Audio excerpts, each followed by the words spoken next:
오늘은 몽상에서 벗어나십시오 라는 제목으로 말씀을 나누겠습니다. 오늘 본문인 요한복음 14장 31절은 요한복음 14장의 결론에 대한 말씀입니다. 우리 예수님께서는 요한복음 14장 결론 부분에서 내가 곧 아버지께로 가게 될 것인데 그때 그 일어날 일로 너희에게 믿게 하려 함이라 라는 말씀과 너희가 나를 사랑하니 그 일을 기뻐하라는 말씀을 하고 계시고, 오늘 본문에 이어서 오늘 본문에서는 말씀대로 예수님 자신은 아버지를 사랑하며 순종하는 마음으로 하나님의 계명을 이루기 위해, 그리고 이를 세상에 알리기 위해 고난을 받으신다는 것을 말씀하고 계십니다. 그리고 말씀 후에 자리를 일어나 떠나십니다. 오스왈드 챔버스 목사님은 무슨 일을 제대로 하기 위해 꿈을 꾸는 것은 옳습니다. 그러나 실행에 옮기지 않고 계속 꿈만 꾸는 것은 옳지 않습니다 라고 오늘의 묵상을 시작합니다. 오스왈드 챔버스 목사님의 오늘 말씀의 묵상은 분명 신앙의 행위적인 부분에 대한 것입니다. 이 말씀은 분명 우리에게 꼭 필요한 말씀일 것입니다. 이는 새움누리교회 공동체에 속하신 모든 성도님들은, 그리고 이 예배자에 참석하신 여러분들은 구원받은 하나님의 자녀이기 때문입니다. 즉 성도님들은 하나님의 계획하심과 뜻 안에서 구원받은 그분의 사랑하는 자녀입니다. 그리고 성도인들의 사랑이 하나님의 사랑과는 같을 수는 없겠으나 성도인들 또한 하나님을 사랑한다라고 고백하는 자들이기 때문입니다. 즉 성도인들은 하나님을 사랑하는 존재들입니다. 아니, 사랑할 수밖에 없는 존재들일 것입니다. 그렇기에 요한복음 15장 14절에서는 우리가 주님을 사랑하기 때문에 우리는 그분의 계명을 지키는 자, 주님의 계명을 지킬 수밖에 없는 자라고 우리 주님께서는 말씀하고 계십니다. 오늘 말씀을 준비하며 저는 지난주에 말씀드렸던 라오디게아 교회의 묵상을 다시 한번 하게 되었습니다. 우리 주님은 사랑하는 자녀에게 책망하며 징계하신다 라고 말씀하십니다. 그리고 주님은 사랑하는 자들에게 열심을 내라 라고 요한계시록 3장에서 말씀하십니다. 이 열심을 내라는 의미는 제가 지난주에 말씀드렸듯이 양적인 의미가 아닌 열중하라는 말씀으로, 예수님은 너희가 사랑하는 이에게 대하듯 나에게 열중해야 한다. 너희 마음의 중심에 나를 두어야 한다. 나만을 바라봐야 한다라는 의미라고 말씀을 드렸습니다. 제가 여기까지 지난주에 말씀드렸습니다. 오늘은 여기에 더해 또 다른 이야기를 나누어 보고자 합니다. 이야기를 더 논의하기 위해 여러분들께 제가 지난주에 드린 말씀에 대한 의문 하나를 제기해 볼까 합니다. 분명 저는 열심을 내라 라는 말씀의 정확한 의미는 행위적인 양적인 분량의 의미가 아닌 주님께 관심을 가져야 한다, 예수님을 마음의 중심에 두어야 한다라는 의미라고 말씀드렸습니다. 그러면 열심을 내라는 의미에는 행위적인 측면의 양적인 의미는 전혀 포함이 되어 있지 않은 것일까요? 열심을 내라는 말씀은 행위적인 의미가 중요하지 않다라는 뜻일까요? 이것도 한번 가정에서 말씀을 드려보겠습니다.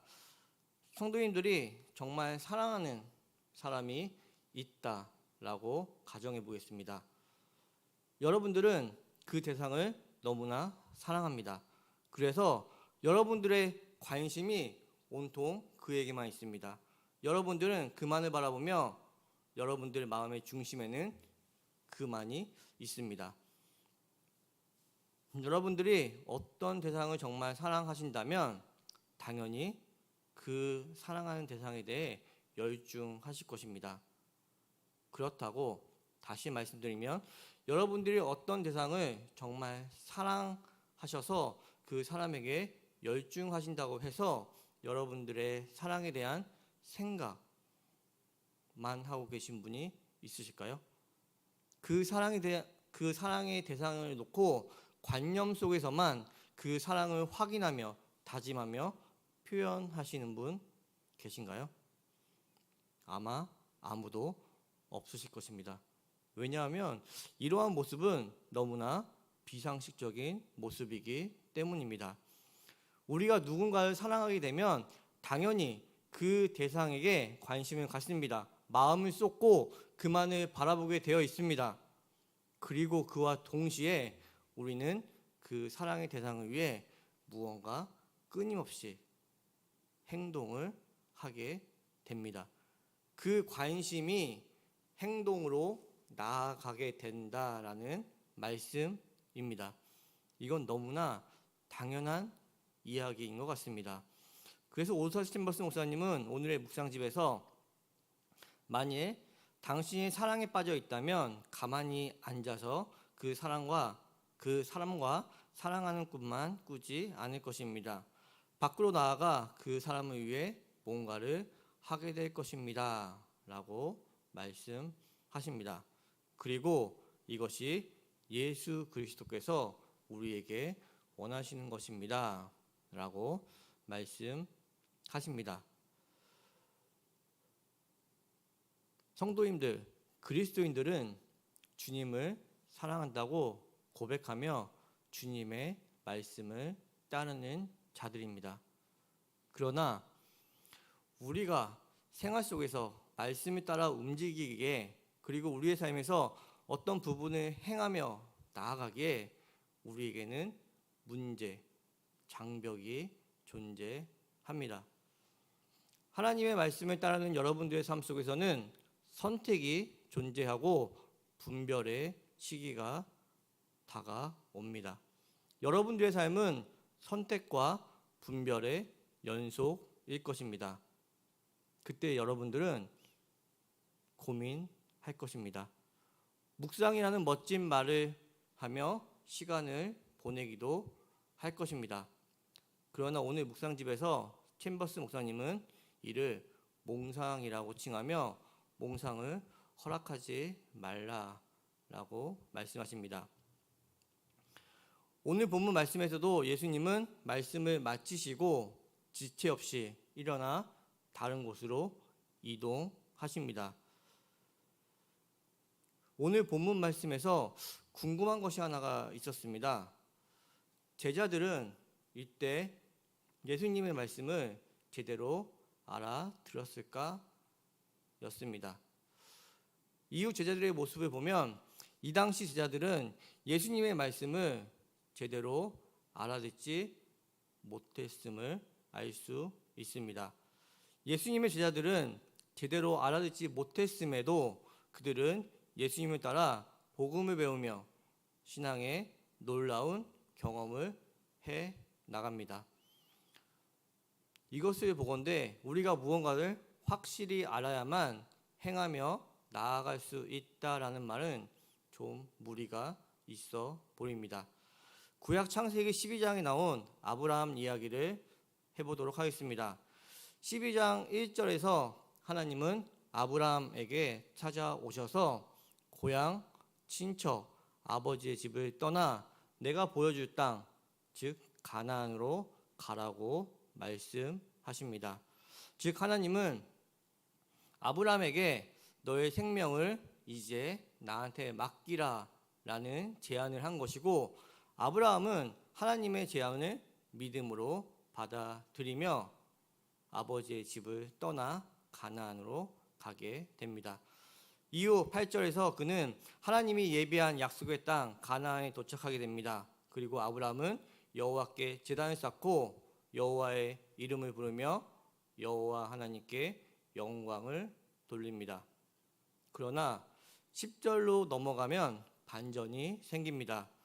즉 기근이 드니 아브람은 하나님이 보여준 땅, 약속의 땅을 떠나 애굽으로 내려갑니다. 그가 애굽에 내려간 이유는 애굽에는 기근이 없었기 때문일 것입니다. 그런데 무언가 좀 이상합니다. 그 당시 아브람은 12장 1절에서 3절까지 말씀하신 하나님의 말씀을 온전히 이해했을까요? 라는 생각이 듭니다. 의문이 듭니다. 그는 하나님이 보여준 땅 가나안에 대해 정확히 이해하고 아버지의 집을 떠나 하나님이 보여줄 땅으로 이동했을까요? 아브람은 하나님의 말씀을 그 당시에는 정확히 이해하지 못했습니다. 그가 하나님의 말씀을 정확히 이해했다면 기근이 임했다고 해서 그렇게 애굽으로 내려가지는 않았을 것입니다. 그는 하나님이 예비한 땅인 가나안은 젖과 꿀이 흐르는 풍요로운 땅으로 생각했을 것입니다. 그런 곳에 기근이 임하니 그는 혼란스러웠을 것이고, 그리고 하나님께 질문 없이 아브람 자신의 의지대로 애굽으로 내려가게 되었고, 그곳에서 여러분들이 다 알다시피 자신의 아내를 누이라고 속이는 죄를 범하게 됩니다.